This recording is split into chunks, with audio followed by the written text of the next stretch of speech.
नमस्कार दोस्तों, संकल्प मैथ क्लासेस में आपका स्वागत है। लाभ हानि का भाग 2 हल कर रहे हैं हम। पार्ट फर्स्ट हल कर चुका हूँ मैं। पार्ट फर्स्ट के कई पार्ट हैं। अब हम भाग 2 हल कर रहे हैं। इसका पहला सवाल है, 15 वस्तुओं का क्रय मूल्य 10 वस्तुओं के विक्रय मूल्य के बराबर है, तो लाभ प्रतिशत बताइए। ये कह रहा है 15 वस्तुओं का कॉस्ट प्राइस 10 वस्तुओं के विक्रय मूल्य के बराबर है, तो आप बताइए कि उसको लाभ प्रतिशत कितना है। तो आपको हम ये तो जानते ही हैं कि हमेशा लाभ या हानि निकालते हैं तो हमेशा कॉस्ट प्राइस नीचे आता है। लेकिन यहाँ पे प्रश्न में बोल रहा है, एक तो हम सीधा करते हैं सवाल को कि 15 वस्तुओं का क्रय मूल्य मतलब कॉस्ट प्राइस और 10 वस्तुओं के विक्रय मूल्य के बराबर है। मतलब कोई व्यक्ति अगर 10 वस्तुओं को बेचता है, बेचने के बाद उसको जो पैसा आता है उसके पास, वो पैसा 10 वस्तुओं के कॉस्ट प्राइस के बराबर होता है। वो 15 वस्तुओं के कॉस्ट प्राइस के बराबर होता है। तो इसका मतलब कितनी वस्तुओं का फ़ायदा हो रहा है उसको? 10 वस्तु बेचने पर उसको 5 वस्तुओं का फ़ायदा हो रहा है। दोनों का अंतर कितने का है? 5 का है। तो 5 वस्तुओं का फ़ायदा हो रहा है उसको। कितने वस्तु बेचने पर? 10 वस्तु बेचने पर। 10 वस्तु बेचने पर उसको 5 वस्तुओं का फ़ायदा हो रहा है। और इसमें मैं इंटू के 100 कर दूंगा। 10 पंजे 50 और 55 25,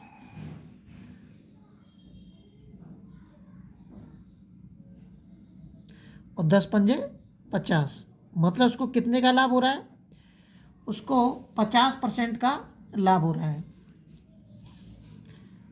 50% का उसको लाभ हो रहा है। अगर मैं इसको चाहूँ तो, अगर आपकी समझ में नहीं आता है XYZ, तो हम इसको ऐसे भी कर सकते हैं सीधा कि 15 वस्तुएं का मतलब गुणा होता है और कॉस्ट प्राइस।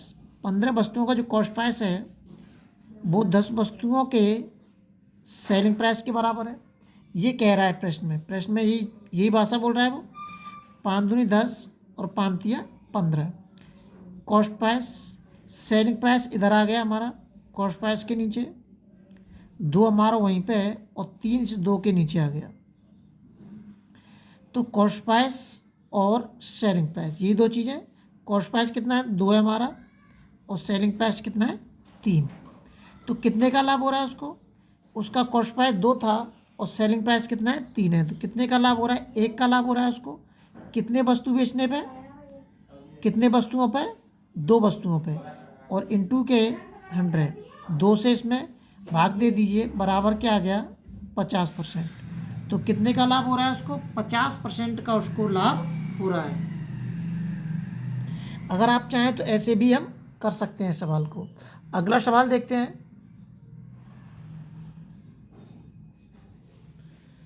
5 वस्तुओं का बिक्री मूल्य 3 वस्तुओं के लागत मूल्य के बराबर है।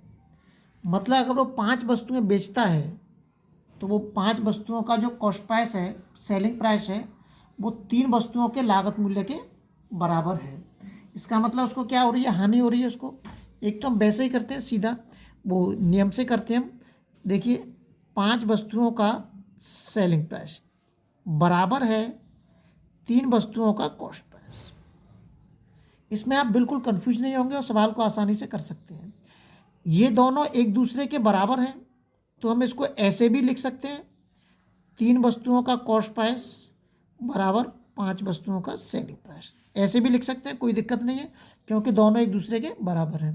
ताकि आप कन्फ्यूजिंग ना हो, आप कॉस्ट प्राइस को इधर लिखें ताकि आपको परेशानी ना हो, आप उसमें कन्फ्यूज ना हो सवाल में। कॉस्ट प्राइस, सेलिंग प्राइस इधर आ गया और 3 किधर आ जाएगा? इसके नीचे आ गया। तो cost price, selling price. Cost price 5 है, सेलिंग प्राइस 3 है हमारा। अब देखिए, हमें साफ पता चल रहा है कि इसमें हमारी हानि हो रही है। कितने की हानि हो रही है? 2 की हानि हो रही है। कितने वस्तुओं पर हो रही है? 5 वस्तुओं पे। इंटू के 100, 5 से काट दीजिए, इसको 20 बार कट जाएगा। 20 का आप इसमें गुणा करेंगे, ये आ जाएगा 40%। तो कितने की हानि हो रही है उसको? जो हानि हो रही है उसको 40% की हानि हो रही है। और अगर आप चाहें तो सीधा भी कर सकते हैं सवाल को ऐसे कि 5 वस्तुओं को कोई व्यक्ति बेच रहा है, तो 5 वस्तु बेचने पर उसको 3 वस्तुओं के बराबर लाभ हो रहा है। तो इसका मतलब उसको घाटा हो रहा है, कितने वस्तुओं का घाटा हो रहा है उसको? 2 वस्तुओं का उसको घाटा हो रहा है। कितने वस्तु बेचने पर घाटा हो रहा है? 5 वस्तु बेचने पर। 2 वस्तुएं बेचने पर 5 वस्तुओं के बराबर उसको हानि हो रही है। इंटू के 100 कर दीजिए आप इसमें, 20 दूनी 40, तो कितने परसेंट की हानि हो रही है उसको? 40% की उसको हानि हो रही है। अगर आप चाहें तो ऐसे कर सकते हैं और ऐसे भी कर सकते हैं, लेकिन आपकी समझ में आना चाहिए बस। अगला सवाल है,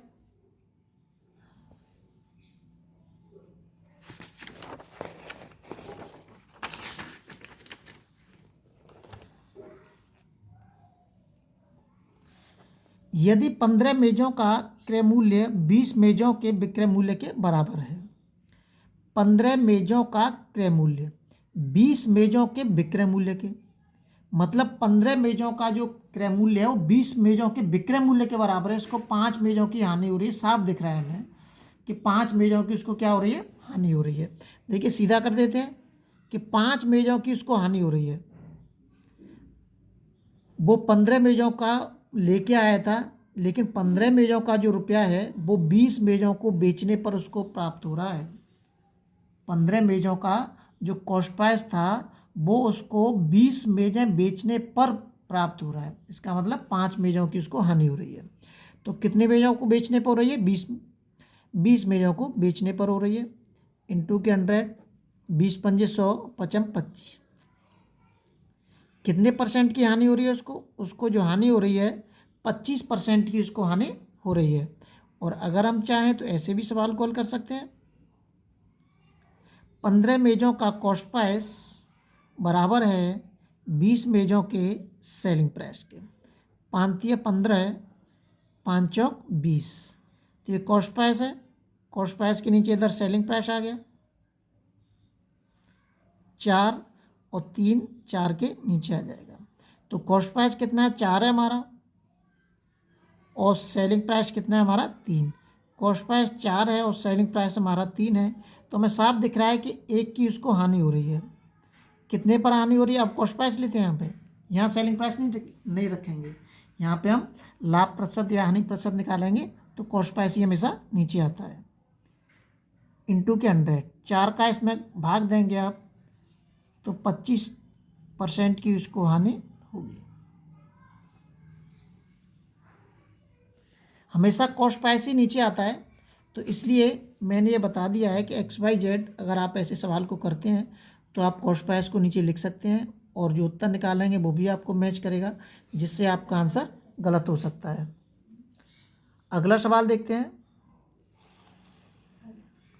अगला जो सवाल दे रखा है, 18 वस्तुओं का क्रय मूल्य 15 वस्तुओं के विक्रय मूल्य के बराबर है। मतलब 18 वस्तुओं का जो पैसा है वो उसको 15 वस्तुएं बेचने पर ही प्राप्त हो जाता है। तो इसका मतलब उसको लाभ हो रहा है। क्या हो रहा है? उसको लाभ हो रहा है। मतलब 18 वस्तुओं का जो पैसा है वो 15 वस्तुएं बेचने पर ही उसको प्राप्त होता है।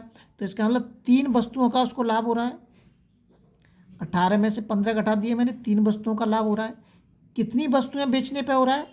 15 वस्तुएं बेचने पर उसको लाभ हो रहा है। इंटू के 100, तो 5 15 और 5 से काट दिया इसको 20%, तो उसको कितने का लाभ हो रहा है? उसको जो लाभ हो रहा है 20% का उसको लाभ हो रहा है। ऐसे करते हैं इसको हम, 18 वस्तुओं का कॉस्ट प्राइस बराबर है 15 वस्तुओं के सेलिंग प्राइस के। तिछंक 18 और 3 पंजे 15। कॉस्ट प्राइस सेलिंग प्राइस इसके नीचे आ जाएगा। 5 इधर लिखा हुआ है, 6 को इधर लेके जाएंगे दूसरी साइड में, तो इसके नीचे आ जाएगा। एक साइड में कॉस्ट प्राइस है और दूसरी साइड में सेलिंग प्राइस है। 5 6, कितने का लाभ हो रहा है उसको? 1 का लाभ हो रहा है। कितने वस्तुओं पे हो रहा है? 5 वस्तुओं पे। इंटू के 100, 5 का इसमें भाग देंगे आप 20%, तो कितने का लाभ हो रहा है उसको? 20% का लाभ हो रहा है। ये आपके पार्ट सेकंड के 4 सवाल थे। पार्ट सेकंड में अभी बहुत सारे अवशेष सवाल हैं जिसको part A, part second A, part second B के रूप में आपको मिलेंगे। इसी तरीके से लगातार अभ्यास करते रहें और वीडियो को शेयर करें ताकि आपके जैसे और भी छात्रों को इसका लाभ मिल सके।